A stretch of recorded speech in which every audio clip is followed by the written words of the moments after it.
Hello everyone, welcome back to my YouTube video channel again. Today we'll be presenting to you a case today with the tooth removed and an implant placement and a temporary crown on the same day. So this is the I repair myself a healing abutment and also a cover screw just in case, depending on how the case turn out. This is tooth number 5, radial lucency of the apical area. The tooth have a deep pocket, 8 millimeter on the distal lingual. It indicates that there is a potential root fracture or crack in line symptom. So I'm going to go ahead and remove this tooth. Now we're trying to preserve all the texture of the gum, minimum invasive approach, no flap.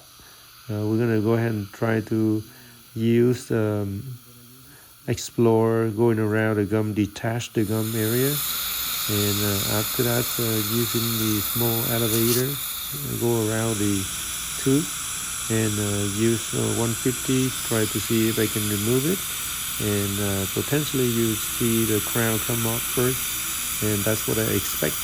If you use the force, you aim it, you might pop the crown out first. So be prepared, you tell the patient, and that's what's going to happen right now. The crown come out, and so now we can try to use the forceps and see how much luxation that you can receive from the forceps. It does seem to be mobile, but it's still pretty strong. So we're going to clean it and we're going to repair, either section this or either that, or we're going to try to use small root tip elevator, go around and luxate more before we graft the 150. That's what I did. I tried to use a small elevator, push around the gum, especially using the meso force from the meso tube, which is the tube without crown. And so you can use this at the leverage to elevate it out, and now you can see the crown, the tube come loose, and so I use 150, lift it up, push buccal lingual, and it should come right out. And now that you can see that there is a part of that tube is a distal defect of the alveolar, the root part and the enamel. That's why the root canal fell and the infection that started. As you can see, this in this socket there is a buccal and lingual root. The buccal root is long, a little bit longer than the lingual root. It's actually interesting and usually the other way around, but this is the case. So first thing we're going to do is saline irrigate it with a lot of irrigation solution and also curette well. Now you can see that there is two root, buccal and lingual. In the case that you want to do the implant, you typically use the lingual, the palatal canal as the side for the implant. So the rule of thumb is you use the period measurement, measure how long is the root here. It seems to be around 13 millimeter, so I'm going to aim for 13 millimeter, 3.5 by 13.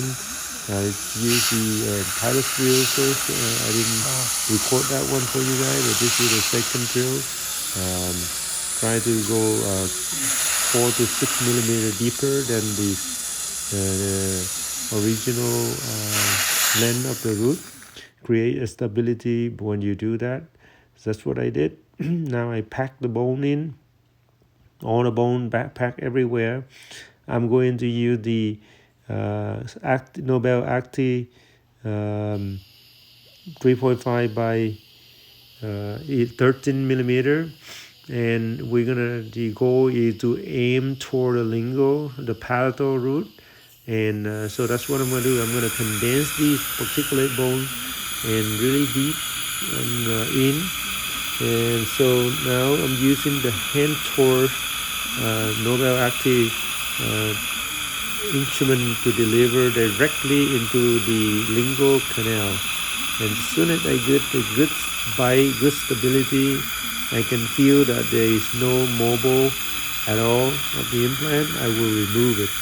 So now I can feel it's pretty strong. So I took it out. Now I'm going to do the next step is put the hyaline abutment in first. Once I put the hyaline abutment in, I can use the BioGuide membrane, wet it, and we're gonna put around the hyaline abutments. This is what will take place right now.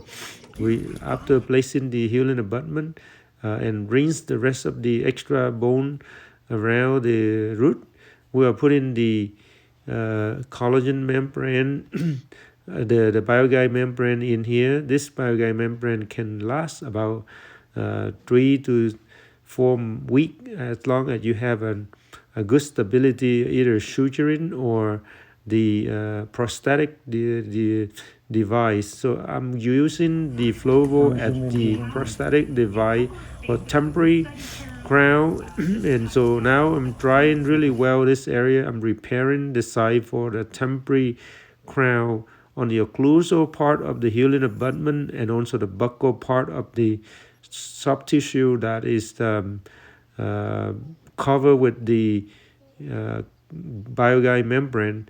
So as you can see, put some bonding around the adjacent tube, help to create some retention for at least 3 to 4 weeks. I told the patient if this lasts 3 to 4 weeks, I'm happy with that. If it lasts more than 2 weeks, that is also good enough. So that's my goal. Just put it on and make sure you got a good adaptation to the adjacent tube and also not too much on the occlusal where you might have the recession of the gum. So I try to do it just minimally where the original gum margin of the buccal, and that's what I did.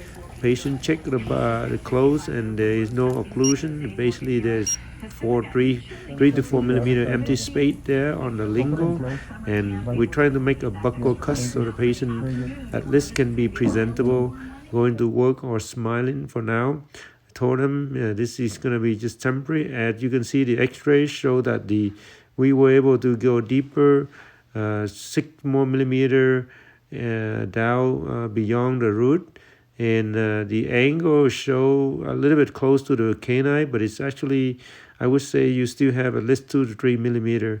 Anyway, here's a picture of the tube. It's rotten on one side. This is why there is a leaking and there is an infection and possible causing the tube mobile. And so it's a good decision to remove it.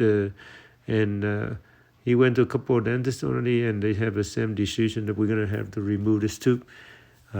Again, I want to show you before and after, and hopefully it's case in point, something to learn. Have a great day. Bye bye.